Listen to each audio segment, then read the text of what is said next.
So today on Living Survival we have a brand new light from Nitecore. This is their EA42, a little bit different than some of the other lights we've been looking at. It's got a metallic head but a plastic body. So it's got this square body similar to the EC series, but it is made out of this polycarbonate material. So it is in fact quite a bit lighter than something like the SRT9. SRT9 coming in about 8 ounces.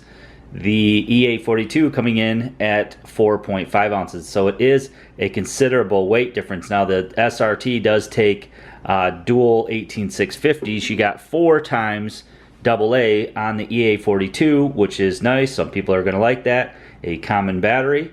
A lot of times people opt for the more common battery. Haven't made the switch yet to 18650. Smooth reflector and a Cree XHP35 HD LED capable of pumping out 1800 lumens at a distance of 353 meters. So it's considered sort of a spotlight in the palm of your hand. It will reach out.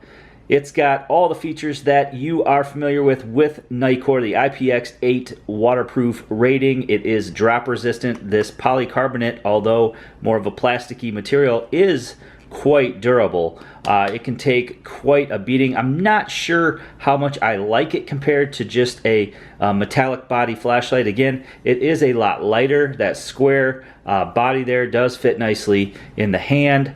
So I do like that. I do like the ergonomics of it, but just being plastic makes it feel a bit cheaper.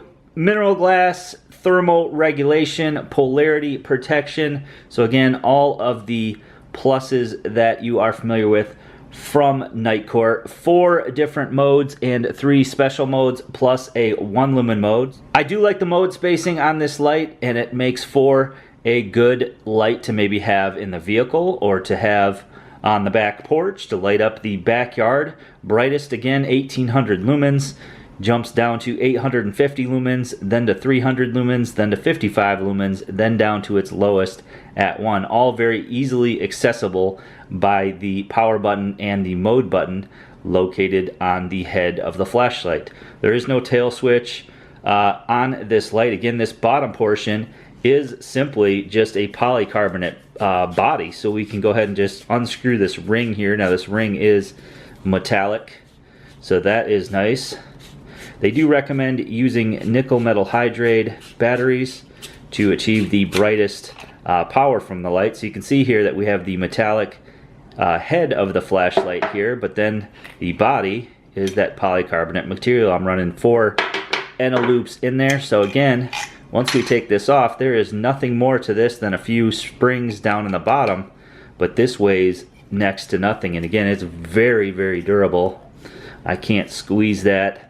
It's not going to break, most likely. If you drop it, they show it being run over by a car, which I've done in several other videos. So durability seems to be there, but again, it just sort of seems cheap to me. It just sort of seems sort of flimsy, but you know, that could be just because I'm not used to it not being metal. And that being said, you know, this is going to get scuffed and chipped and possibly you know, scratched all up. And I really like the look of a flashlight when you start to wear that metal down. So when replacing the batteries, they do protrude out the top and they sort of rattle around. That was an initial concern for me. However, this head does only go on one way. So you go ahead and press the head on there, and then you can screw the bezel on to that. And once you get that bezel screwed all the way on and you get this light back nice and tight, there is no rattle, and of course that's going to seal out any water. So you can see here that there is no rattle to the battery, so that is nice. So in addition to turning the flashlight on and off and changing the brightness level, the mode button does have several other functions. You can press the menu button with the light off. You're going to get a series of flashes there. You're seeing we're getting 3 flashes. 3 flashes means your batteries are greater than 50%. 2 flashes would be less than 50%, and 1 flash would be less than 10%. You can also, with the light on, hold the power button to turn it back off, and then you will put it in what's called positioning mode. And what this mode does is it will sit there and blink the entire time the light is off. So if the light is always located somewhere dark, or you want to set it down next to the bed or on a bedside table, you can turn this positioning on to quickly know where your light is and where the button is on your light. Now, standby time on the positioning flash there is about 6 months. Otherwise, standby time on this light is about a year. You can also lock the light out by pressing both buttons till you get a flash there. That locks the light so that if it's in a bag or a pocket or a sheath or a holster, you cannot turn the light on till you press them both again and the light will come back on. Then you're back to your normal operation. From off, you can access your special modes by double tapping the mode button. You see we got strobe there. We can double tap again for our SOS, double tap again for our beacon. I really like the fact that they put the beacon on the light. I like the beacon even more so than the SOS. Good way to get located or stay located if you're hiking, for example. Those 3 special modes do come in handy. So, night shots. I know I shouldn't be talking with candy in my mouth, but fire Jolly Ranchers are slamming. Here it is on the 1 lumen mode.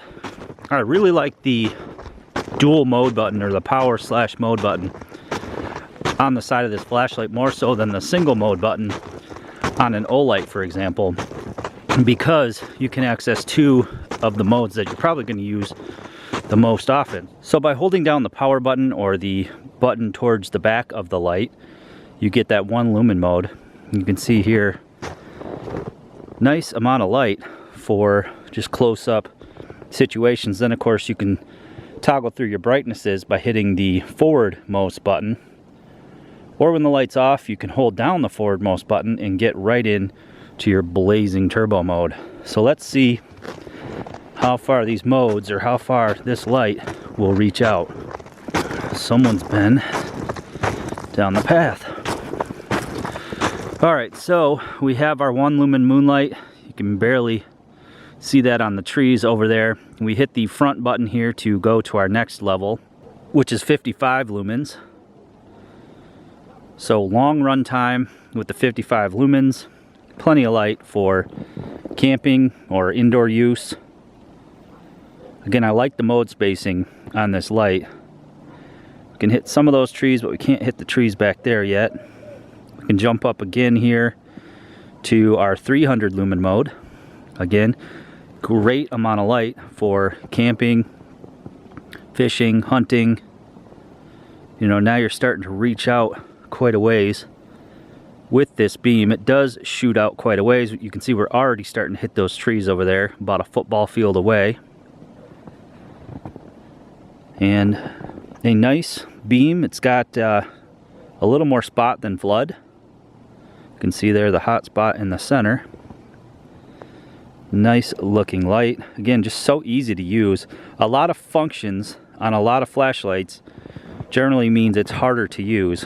But again, with the 2 buttons side by side here, basically it's on off. Cycle through your modes. Quick access to your moonlight, quick access to your turbo, and also quick access to your strobe just by double clicking. We got our SOS there. We can put it to our beacon. I really like that beacon. And their strobe is nice and fast as well. Alright, so we're at 300 lumens. Let's jump up again here to 850 lumens. Again, this light at its brightest mode will reach out 353 meters.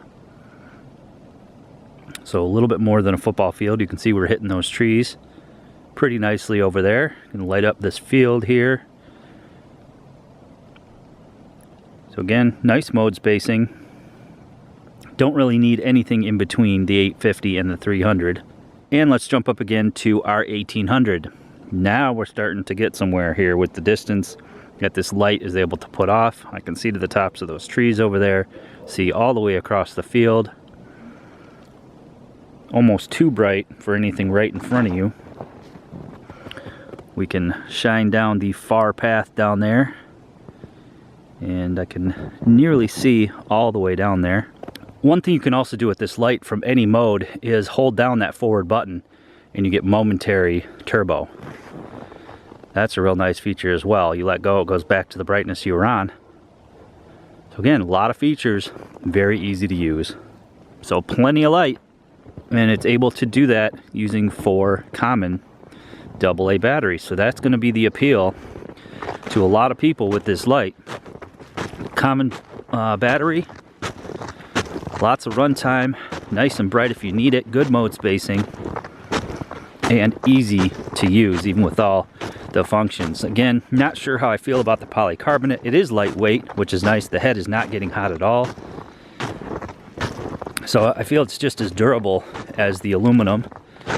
However, I'm just not used to it. Now, one thing in the wintertime is that it's not getting cold in my hand. So that's actually a plus. Just noticed that my hand is not cold. So that's actually pretty cool. So I definitely think it's a good light, and I certainly recommend it. I'll have a link below to Amazon where you guys can pick one of these up for yourselves. Hope you liked the video. Give me a thumbs up, a like, a share. Please subscribe and click that notification bell.